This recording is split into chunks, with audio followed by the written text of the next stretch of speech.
नमस्कार मैत्रिणींनो, रुपाली पाककलेमध्ये तुमचं स्वागत आहे। मी रुपाली। आज तुम्हाला मी करून दाखवणार आहे उपवासाची भजी। तर त्यासाठी मी एक बटाटा किसून घेतलेला आहे, बघू शकताय। किसणीच्या मोठ्या साईजने ही बटाटा किसून घेतलाय।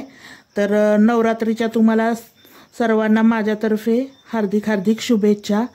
तर तेच पदार्थ भगर शाबू खाऊन कंटाळा आलेला असतो, म्हणून थोडंसं चटपटीत काहीतरी खावावं म्हणून होतात हे भजी। तुम्ही नक्की करून बघा। तर हे बघा, आता किसून घेतलेला आहे। तर चांगला पाण्याने स्वच्छ धुवून घेते मी, 2 ते 3 पाण्याने, म्हणजे आपल्याला याचं पूर्ण स्टार्च काढून घ्यायचं आहे। तर मी बटाटा स्वच्छ धुवून घेते। हे बघा, मी बटाटा एकच बटाटा घेतला, मी थोड्याच क्वांटिटीमध्ये करणार आहे भजी। तर आता आपण यामध्ये मिरची कुटून घालूया। थोडीशी बारीक चिरून घातली तुम्ही तरी चालते, किंवा असं हे असेल तर यंत्र तुमच्याकडे, मिरच्या छान बारीक कुटून सुद्धा घालू शकता तुम्ही। मस्त अशी मिरची बारीक झालेली मी या बटाट्यात घालून घेते मिरची। आणि आता हे शाबू आणि भगरीचं जे दशम्या करायला आपण पीठ बनवत असतो, जर प्रत्येक घरात असतं हे पीठ नवरात्रीच्या दिवसात, शाबू आणि भगरीचं पीठ हे रेडीमेड सुद्धा मिळू शकतं, आणि किंवा तुम्ही घरी पण बनवू शकता भगर आणि शाबूपासून। तर हे पीठ आहे दशमीचं, ते मी या बटाट्याच्या किसामध्ये घालून घेते। पीठ बटाट्याला चोळून घेतलं, आता चवीनुसार थोडंसं मीठ घालून घेते मी। मुठभर जिरे घालून घेते।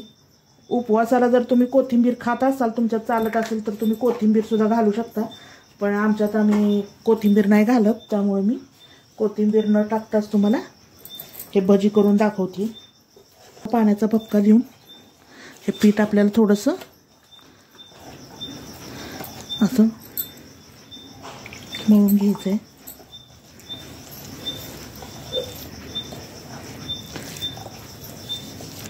हे बघा, थोडंसं कलर येण्यासाठी आपण लाल तिखट घालून घेऊयात।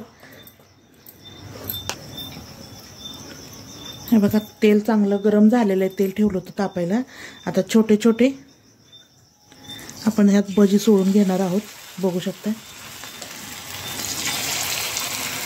मस्त असे आपले खेकडा भजीसारखे भजी तयार होतात। आणि आता पावसाचे दिवस चालू आहेत, दसऱ्यामध्येच खूप पाऊस पडतोय, तर असं मस्त गरमागरम उपवासाचे भजी आणि 1 कप चहा, एकदम मस्त बेत होऊन जाणार। नक्की तुम्ही पण ट्राय करा। अगदी घरच्या साहित्यात तयार होणारे हे भजी तुम्हाला कसे वाटतात मला नक्की कमेंट पण करून सांगा। ह्याला टाकल्या फक्त हलवायचं नाही, जरासं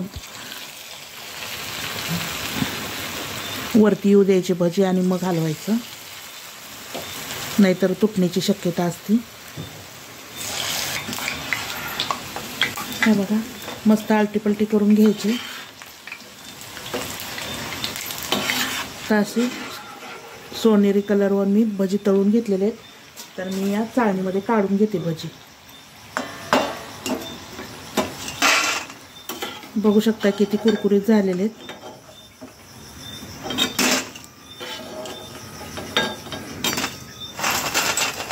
आवाजावरनं तुम्हाला लक्षात येत असेल, आवाज कुरकुरीत एकदम होते। तर मी अशीच अजून भजी तळून घेते। ह्यात थोडासा खायचा सोडा टाकलेला आहे, मी तुम्हाला सांगायचे विसरले। मी दुसरी बॅच तळून घेते।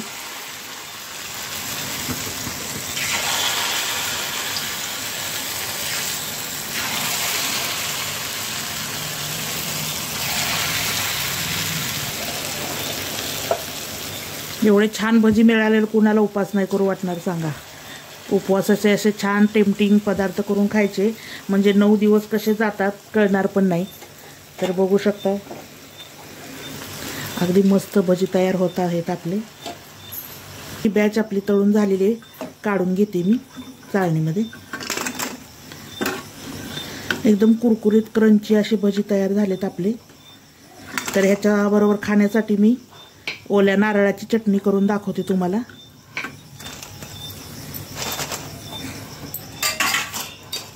कलर पण किती छान आला आहे ना भज्यांना.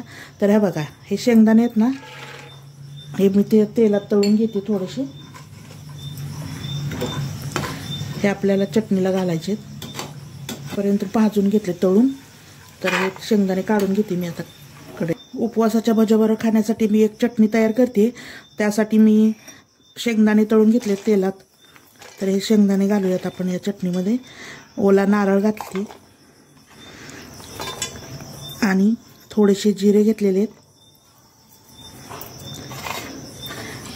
3 हिरव्या मिरच्या घेतलेल्या आहेत. ह्या हिरव्या मिरच्या जराशा तिखट आहेत त्यामुळे मी कमी घेतलेत. तुम्ही जसं तिखट खाता त्या हिशोबाने तुम्ही कमी जास्त करू शकता. आणि हे 1 वाटी दही घेतलेलं आहे, बघू शकता.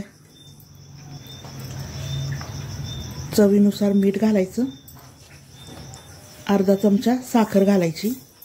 साखरेने आपल्या चटणीला खूप छान आंबट गोड अशी टेस्ट येते, त्यामुळे थोडीशी साखर घालायची. आणि थोडंसं पाणी घालून आता मी हे वाटून घेते. हे बघा, मस्त अशी शेंगदाण्याची आणि खोबऱ्याची चटणी आपली उपवासासाठी तयार झालेली आहे. आणि त्याचबरोबर गरमागरम भजी. मस्त असा उपवासाच्या भज्यांचा बेत कसा झालाय मला नक्की कमेंट करून सांगा. आणि माझ्या व्हिडिओला लाईक करा, शेअर करा, माझ्या चॅनलला सबस्क्राईब करा रुपाली पाककलेला. आणि बेल आयकॉनही दाबा, म्हणजे असेच नवनवीन रेसिपीचे नोटिफिकेशन तुम्हाला मिळेल आणि मला प्रेरणा मिळेल नवनवीन रेसिपीज बनवण्यासाठी. तर हा व्हिडिओ बघितल्याबद्दल खूप खूप थँक्यू. या उपवासाची भजी खायला.